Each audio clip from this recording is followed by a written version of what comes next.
Well, in this video, I'm going to show you how to add a shadow plug to your video in CapCut PC.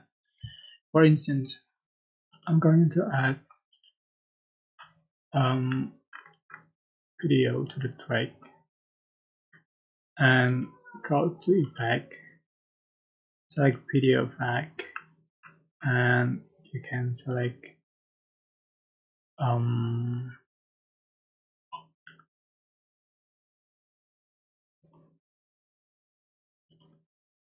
you can select distortion.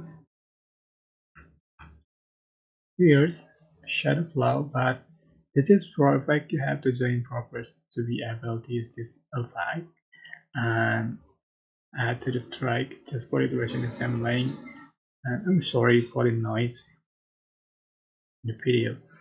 So you can change for the filters,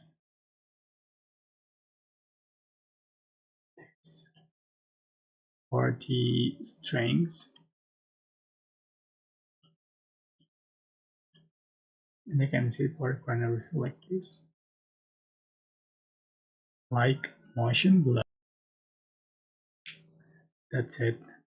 I hope this tutorial was helpful for you guys. Don't forget to like, comment, share, and also subscribe. Thank you so much for watching.